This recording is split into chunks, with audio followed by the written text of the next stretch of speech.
This is Agriculture Today, and I'm Samantha Bennett with the K-State Radio Network. The National Weather Service in Topeka has designated this week as Severe Weather Preparedness Week in Kansas. K-State meteorologist Redmond joins us to discuss severe weather safety and the importance of having a plan to protect yourself and your family. Also ahead, Doug Bounds, the state statistician for Kansas with the USDA, joins us to share the recently released farm data for the state. He shares that overall the number of Kansas farms has steadily decreased since 2008, and how Kansas land trends compare to surrounding states like Colorado and Missouri. We end with this week's Milk Lines, where K-State dairy specialist Mike Brouk shares insight on the industry-wide efforts to reduce greenhouse gases. He explains that Kansas producers are taking action by building anaerobic digesters and using feed additives to reduce the methane emissions from cows. That and more is coming up ahead on Agriculture Today. This is Agriculture Today. Along with Samantha Bennett, I'm Jeff Wickman. Weather forecasts aren't perfect. They can change very quickly. In Kansas, that means an increased chance of severe thunderstorms, lightning, tornadoes, and flash flooding in spring and summer. The National Weather Service in Topeka has designated March 6th through the 10th as Severe Weather Preparedness Week in Kansas. K-State meteorologist and manager of Mesonet, a network of environmental monitoring stations across the state, Redmond, says that having a plan for what to do in the event of severe weather is the first step in protecting yourself and your family. Yeah, tornadoes can happen any time of the year. So if you don't have a plan in place, you're not prepared, and you can't just focus on a couple of weeks throughout the year. You got to keep that plan and refresh it quite a bit. Now, when we talk about tornadoes and really high winds in general, tornadoes are just winds that spin, but we can have high winds in Kansas, a very strong magnitude, when we can exceed tornado strength just from straight line winds. And so anytime there's a wind threat, whether it's tornado or severe wind, the best thing to do is to get centrally located in your house, typically a bathroom that has full interior walls around it, or a stairwell or underneath the stairwell, or a basement. And the basement is obviously the best choice, but not everybody has basements, especially in places like out here in the Flint Hills where we can't dig in the rock in places. So getting centrally located, you don't want any windows in this room, and you want as many walls between you and the outside in all directions. That's by far the best place, and that'll protect you from flying objects, which is the biggest concern with wind. We don't see damage due to just wind all the time. We see damage because things are flying through the air, and that's the biggest concern. So by putting more walls between you and the outside, gives you that protection of more layers to have to break through to get to you. And then obviously the windows, they break easily and things can come through them. So inside your house is the best plan. And think about that, where you're going to have to get time to get your pets, to get any other family members to that location. So it won't be just issue a tornado warning or a severe thunderstorm warning to get to a sheltered location. It's, hey, let's review how long it's going to take. Maybe I'm going to be at the store today. It's going to take me longer to get there.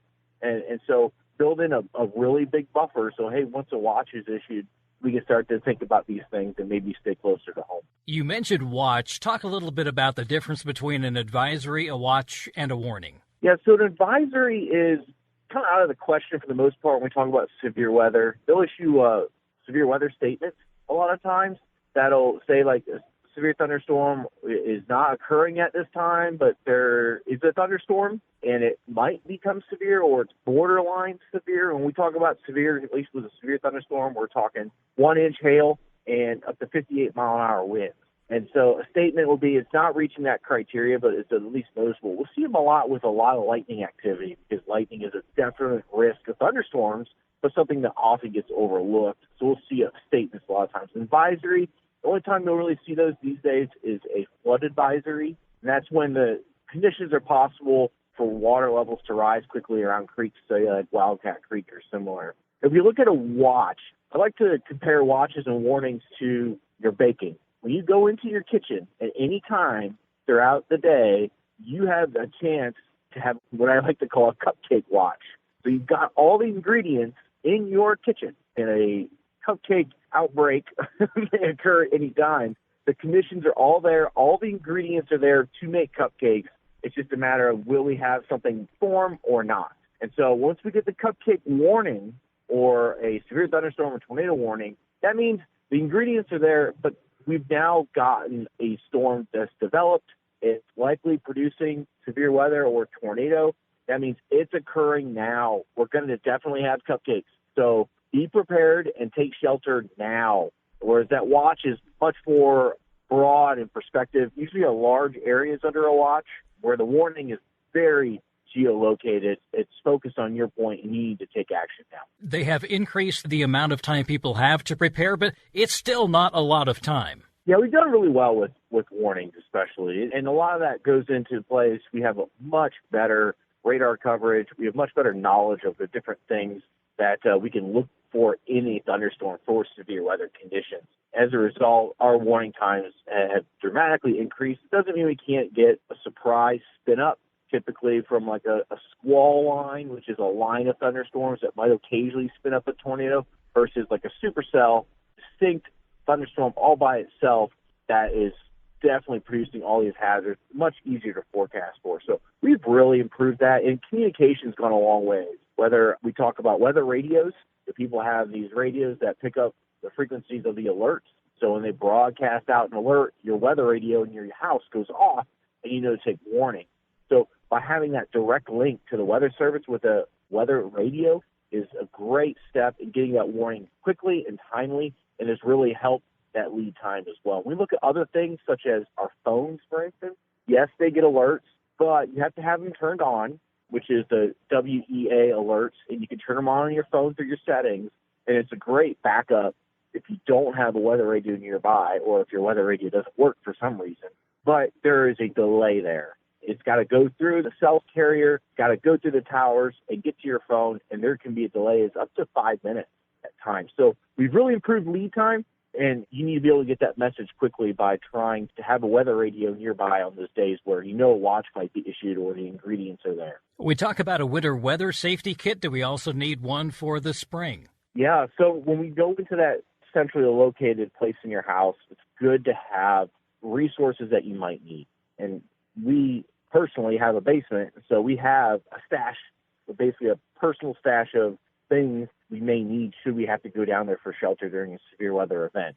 Some of those things include having a can of food or two in case for some reason you were to get stranded down there. Having a blanket is really critical because if there ends up being flying debris, you want to cover yourself up and you want to have a blanket that'll help protect you. Helmets are also an easy thing to have down there. Bike helmets work great just because our head's the most sensitive thing in our body, and we want to protect it as much as we can. Have your weather radio, or at least take it with you down there. Have an AM or FM radio, because cell service is very fragile, it can go down. And you can pick that up and hopefully get updates from the weather service through the media. And they're very good at getting media or timely updates and providing people with vital information. And that's a great lead into maps. Know where your location is, and it doesn't hurt to have a map down there with you. So when they are talking about these areas, you can reference them on the map and say, okay, they say it's already past me and it's moving towards this other city that's to the east of me and I'm going to be safe. So that's a great little tool that people don't think about. And then the very lastly is probably an extra power supply of some sort, whether it's a couple of batteries and a portable charger. That way you could charge up your phone if you were to need it, as well as your radio if you would need it. And that extra power can go a long ways because a lot of times we can have a power outage for an extended period of time if there is a widespread event. And if there is a widespread event and there's a lot of damage and there's debris out and about, it's really smart to have boots on. Have some boots down there or put boots on before you go down into your shelter so that when you walk out of your shelter, you could be safe and have some footwear that'll last. There's so many times where we'll have a strong tornado go through that's unfortunately very devastating for a local area, but people end up with just the clothes on their back. That might not be enough because there's weather that occurs after that. You want to make sure that you've got some sort of security and some sort of insulator to both your feet and your body, and an extra layer of clothes and boots go a long way. Tornadoes do tend to get a lot of the headlines, but as you mentioned before, severe thunderstorms can also cause damage. Flash flooding can cause damage, especially for those that are out on the roadway. Yes, flash flooding honestly kills more people than tornadoes in most years. And that's just because people really underestimate the power of water. The water can quickly rise in a lot of places. And even in areas where people are used to seeing water at and know they can drive through, it changes with the surroundings and the type of rain event we get. No two rain events are the same. And so when we get heavy rain in a localized area, which is typically what happens with these flash flood events, that water flows differently than we'd expect before based upon that event and where it originated from. So that water can rise really quickly and can also create much more current and turbulence than we'd expect. So anytime there's water in the road, there's a good meteorologist slogan out there that goes, turn around, don't drown. Because you do not know, as much as you think you may, you do not know what kind of turbulence and current that water has underneath it and what the state of the road is underneath it either. So there's tons of inherent risk of water on the road. Don't take that chance. Turn around, don't drown, and find another way to your destination. Chip, when you go out and talk to various organizations, what's kind of your take-home message for staying safe in severe weather? My take-home message is to really just be aware of your surroundings.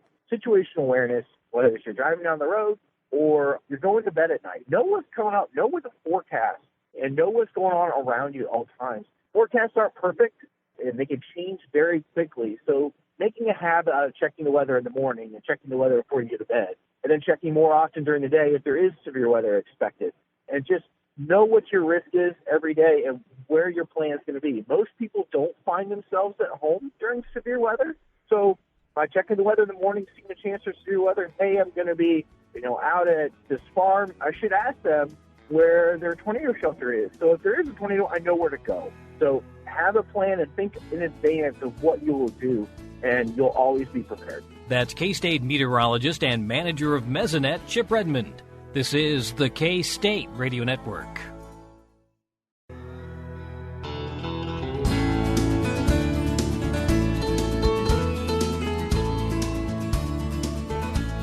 This is Agriculture Today. We are joined by Kansas USDA State Statistician Doug Bounds for a conversation on Kansas farm numbers data now. So, Doug, thanks for joining us. Thank you, Samantha, for having me. I like being here. Absolutely. Well, we like having you, and you provide some great insight on some of the latest data coming out of the USDA. So, like I said, we're going to talk through some Kansas farmland data. And before we do that, you mentioned that you think a great place to start is defining what a farm is really to the USDA. That's right. We could make assumptions about what we think a farm is, but let's go with what the USDA defines a farm as. And that definition includes any place from which $1,000 or more of ag products were produced and sold, or normally would have been sold during the year. That also includes any government payments that an operation or a person might have received. And it's not just farms growing crops. It would include ranches, any type of institutional farm, experimental and research farms, and Indian reservations. And then it also would include land that's enrolled in any type of government conservation program, such as the Conservation Reserve Program or the Wetlands Reserve Program. Excellent. Good to know. So now that we kind of have that framework to work around, let's kind of talk through some of this data, because this news release came through my email box, as it does quite regularly. And this caught my eye, some of the stats when it came to total land in Kansas that is actually considered farmland. So let's talk through some of those numbers. So land and farms and ranches in 2022 for Kansas, we had 45.7 million acres. That's not really changed much since 2021. If we look at that 45.7 million acres, a little more than half, 24.1 million of those acres, were planted to what we consider principal crops. And in Kansas, those principal crops are barley, canola, corn, cotton, all types of hays and forages, oats, sorghum, soybeans, sunflowers, and wheat.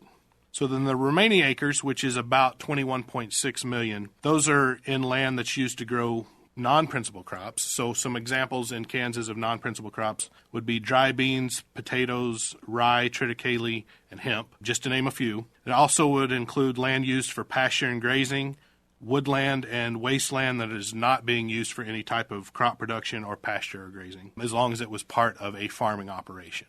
Okay, interesting. Good to know then. And I know you mentioned that the land totals, farmland totals, haven't really changed that much since 2021. But the average size of operation, there's been some shifting there in the past several years, right? Yeah, the average size, as most people would probably guess, it's increased over time. If we go back just looking year over year, we've gone up about 12 acres on average per farm. If we go back to the year 2000, we've added about 8%. In 2000, the average was 736 acres per farm, and in 2022, that number is up to 792 acres per farm. Sure. So some changes there. And when we think about those changes in, average size of operation, kind of growing a little bit, the flip side of that is we've also had some decreases in the number of actual farms since 2000. So these are, different entities in and of themselves, not so much the land involved, but just the entities that own the land. So let's talk through some of those numbers as well. Okay. So for 2022 in Kansas, we had 57,700 farm operations in the state. That's down 900 operations since 2021. If we go back and compare to the year 2000, at that time we had 64,500 farm operations in the state. So we've lost almost 7,000 operations in Kansas since the year 2000. Absolutely. And has that been kind of a steady decrease over time, or were there years that seemed to stand out more than others? We saw a relatively flat number of operations between 2000 and, say, 2005 or so. And we saw a little bit of an increase. But since 2008, we've been on a pretty steady decline, with a couple of exceptions. But just about every year, we've seen a decrease in the number of farms. We break these into economic classes by amount of ag goods sold. And we see that across virtually all of the economic classes, with the exception of our largest class, which would be sales of $500,000 or more of ag goods. And we've seen an increase in that class since the year 2000. At that time, there were about 2,000 operations in the state that fit into that category. Now we have about 5,500 operations that fit into that sales class. So that's an increase of almost 200%. When it comes to comparing Kansas farmland to maybe the farmland in surrounding states, where do we kind of stand compared to those other states? Well, what stood out to me the most is if we compare the number of farm operations between Kansas and our surrounding states. I just looked at the immediately surrounding states of Missouri, Oklahoma, Nebraska, and Colorado and compared those with Kansas. And so 4 of the 5 states, including Kansas, saw a decrease in the total farm operations since the year 2000. Kansas had the smallest decrease at 11%. Missouri had the largest decrease of 23%. But Colorado is the exception to that, and they have seen an increase in the number of their farms since 2000, and it's gone up 29%.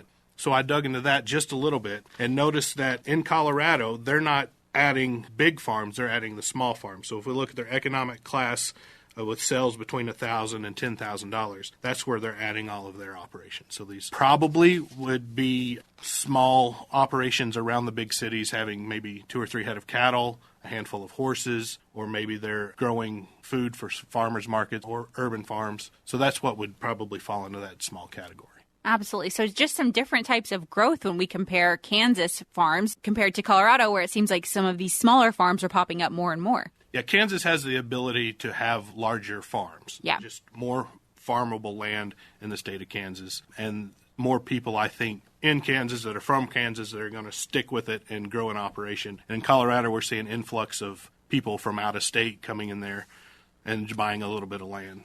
So the potential in Kansas to continue growing the size of operations and those number of operations that are selling $500,000 or more of ag goods, I would expect those numbers to continue growing. Absolutely. Yeah, the opportunity is definitely there, which is always a good thing. And when we take a wide lens look at the U.S. in terms of farm data overall, what are some of the interesting trends that you've seen in the last year? What are some of the changes? Well, just in the last year, there's not been a lot of change if we look nationwide. The land and farms across the whole country was about 893 million acres. That's just down a little bit year over year. If we look at the average size of operation nationally, that's 446 acres, and that was just a change of 1 acre year over year. Wow. So not a lot of changes there. Not nationally, but you look at, 50 states, some are going up, some are going down. So on average, very little change. Sure. So those changes state to state, I guess, even as you think of some of our friends, maybe even in Colorado or some states that, encounter more urbanization than others, kind of those numbers may be more impactful there than they are, say, here in Kansas. I would agree with that. Well, I can't thank you enough, Doug, for joining us for this conversation. I think this data is so interesting to look at, and I'm sure producers tuning in, there's only so much you can glean from us talking about it, but seeing all of these great stats that you guys have through the USDA, it's so much more impactful to actually look at the data. So if listeners are tuning in and they're wanting to do that, where might they be able to do that at? So they can access this information a couple of different ways. They can go to the Kansas page of the NASS website and access our news release that talks about this. And from there, it will link back to the national release. Or they can go find the national release on their own. Or if they are interested in the reports that we put out, they can go to the Kansas page of the NASS website and subscribe to get the Kansas news releases emailed directly to them. Yes, which is what I do, which is so nice because then these fun tidbits of information just pop up in an easy-to-read format that you can glean information from. So those are so helpful. I agree. And I would love to mention that information that we publish would not be available if it wasn't for the cooperation of Kansas farmers and ranchers. Absolutely. Well, I'll be sure to link to all of the resources we've discussed today because they really are great resources. So the ways to sign up for the news releases that come out weekly, as well as how to check out more information from the NASS program through the USDA. I'll link to those as well. But Doug, as always, thanks so much for joining us today. Thank you, Samantha. Absolutely. Once again, everyone, that was Kansas USDA State Statistician Doug Bounds joining us for a conversation on Kansas farm numbers. Before we cut to a short break, I just wanted to share some insight on some upcoming free BQA training sessions scheduled for 4 Kansas locations. The 4 advanced beef cattle care and health training sessions will be hosted by KLA, the Kansas Beef Council, and Kansas State University Research and Extension during both March and April. These checkoff-funded sessions will provide beef producers with up-to-date standards and techniques to improve animal welfare and food safety. Dates and locations for the workshops include March 28th at the City Limits Convention Center in Colby, March 30th at the Butler County Community and 4-H Building in El Dorado, April 11th at the Stanley Stout Center in Manhattan, Kansas, and April 13th at the Hilton Garden Inn in Hayes. All meetings will begin at 6 p.m. Topics will include cattle care, planning for extreme weather, proper handling, and other issues critical to cattle production today. Each event will begin with a free dinner sponsored by Certified Angus Beef, and during the dinner, attendees will hear how Certified Angus Beef is sharing the BQA story and every cattleman's commitment to producing healthy, nutritious, high-quality beef with consumers and the brand's licensed partners. All 4 BQA workshops are free to attend. To register for one of these sessions, feel free to contact Brouk Wines by email at brooke@kla.org. Or you can call 785-273-5115. Again, that number is 785-273-5115. On-site registration will also be available at each of these events, again taking place March 28th in Colby, March 30th in El Dorado, April 11th in Manhattan, and April 13th in Hayes. We're cutting to a short break now, but we'll be back with more ahead on Agriculture Today.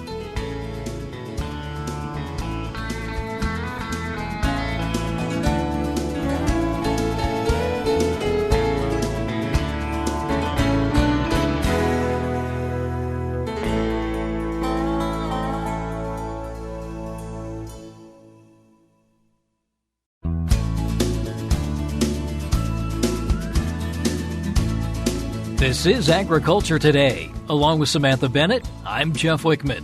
We end today's program with this week's milk lines. In an industry-wide effort to reduce greenhouse gases, dairy farmers are investing significant resources into technology and feed additives.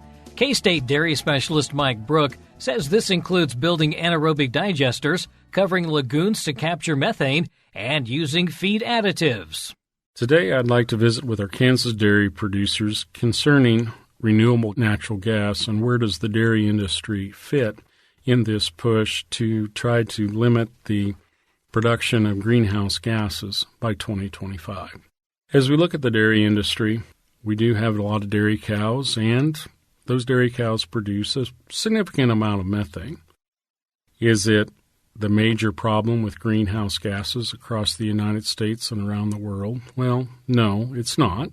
And in fact, if you look at the amount of greenhouse gas that is produced by dairy animals today, it is much, much less than what was produced by the number of buffalo that roamed the Great Plains many years ago. So does that mean we still can't be good stewards and try to reduce the amount of greenhouse gas that's actually emitted from our dairies? Well, we do have some things we can do, and just want to mention a couple of those today. Many of you are aware that there are anaerobic digesters that can be built, and those capture methane gas from the manure that the cattle produce. And we actually have some examples of those being constructed here in Kansas, and other producers that are looking at maybe covering lagoons and capturing the methane coming from the lagoons as a way to produce renewable natural gas. As we look at what the dairy industry is doing at large across the United States, a lot of our dairy farms have installed some sort of system for capturing the methane produced from lagoons, or they are building methane digesters on their dairies. Now, in some states, there are substantial economic benefits if you build such structures, and there's also additional economic incentives for producing renewable natural gas off your dairy.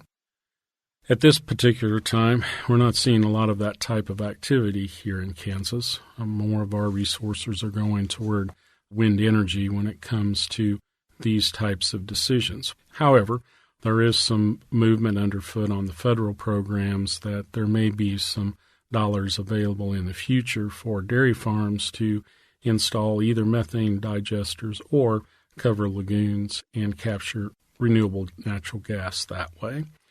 So our dairy farms can do more to reduce the amount of methane that dairy cows produce.